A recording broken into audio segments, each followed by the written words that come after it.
Aujourd'hui, on va faire un truc super basique, on va faire un bouillon de poulet. Donc il n'y a rien de plus simple, parce qu'il nous arrive tous de manger en fait, du poulet rôti qu'on achète. Et donc quand on achète du poulet rôti, qu'est-ce qui se passe? Il reste plein de morceaux que personne n'a envie de manger, parce que c'est des os, c'est de la peau, tout ça. Donc on va les garder, puis on va les mettre tels quels dans un plat, avec... si on peut gratter un petit peu ce qu'il y a dans le fond qui est resté, parce qu'en fait ça va donner du goût à notre bouillon. Alors je le fais avec le doigt parce que je suis un peu cochon, mais c'est pas grave. Donc je vais y rajouter quelques grains de poivre noir, il y en a 4, 5, 6 à peu près. Hop. Je vais y rajouter un morceau d'oignon que je vais éplucher, une carotte, un bouquet garni, une feuille de céleri, que je peux mettre tout de suite. Voilà.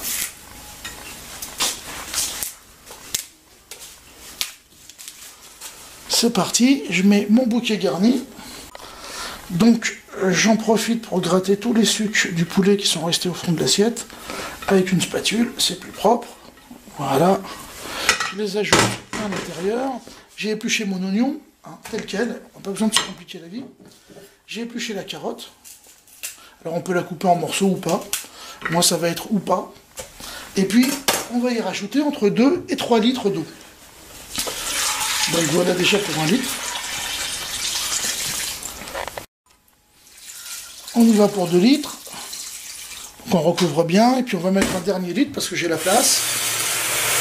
Et de toute façon ça va bouillir pendant environ 3 heures. Donc il va y avoir une évaporation de l'eau. Et donc si nécessaire je rajouterai de l'eau en cours de cuisson parce que le but du jeu c'est quand même d'avoir du bouillon.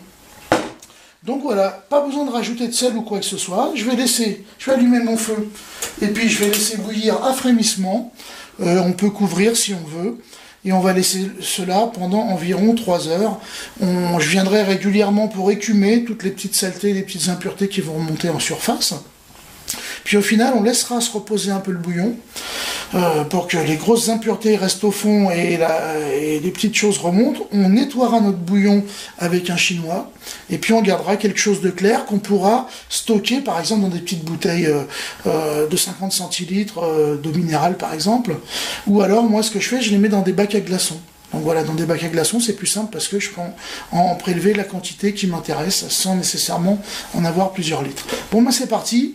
J'écumerai de temps en temps. On est parti pour 3 heures. Voilà, on est à 1 heure de cuisson. Donc j'ai écumé un petit peu les quelques impuretés qu'il y avait. Et on voit que le bouillon quand même est assez épais. Donc ça veut dire qu'on a pas mal de poulet, on aura pas mal de goût tout simplement dans notre bouillon. Donc c'est impec, on continue encore 2 heures comme ça, et puis ensuite on pourra le nettoyer, le dégraisser un peu et le stocker. Voilà, il nous reste encore 1 heure et demie de cuisson, donc on va encore avoir une petite évaporation de notre bouillon de poulet, mais c'est pas grave. Donc là je vais baisser un petit peu le feu, puis je vais le remettre à couvert pour l'heure et demie qui nous reste, et puis je pense que ça va être pas mal du tout. Voilà, ça fait 3 heures, donc je coupe.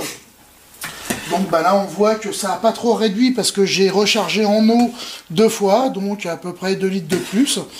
Là on voit que tous les os sont partis en petits morceaux là, donc c'est impeccable, parce qu'on va récupérer tous les sucs du poulet. Allez, je vais filtrer le bouillon, je vais enlever tous les os, les légumes, le bouquet garni et le reste, je vais garder que le liquide.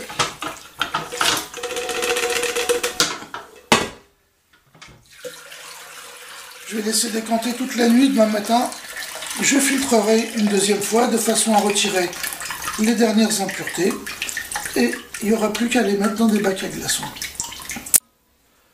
Voilà, notre bouillon de poulet reposé toute la nuit, il est décanté.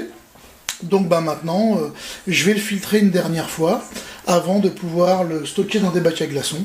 Donc il y a une petite pellicule de gras qui s'est formée en surface et ça pose aucun problème, au contraire on va la garder si elle passe avec. Il va y avoir du goût. Voilà, donc je vois qu'au fond il y a pas mal de dépôts.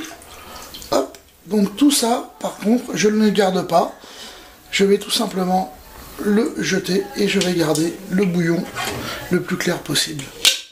J'ai transféré le bouillon dans les sacs à glaçons, donc ça m'en fait à peu près 10 sacs à glaçons, ce qui correspond à peu près à 2,5 litres de bouillon de poulet. Donc ça en fait 10 sacs, un sac faisant environ 250 millilitres, donc on pourra les réutiliser une fois congelés, les ressortir pour les mettre dans les plats, par sachet donc. Voilà, maintenant il n'y a plus qu'à. Allez.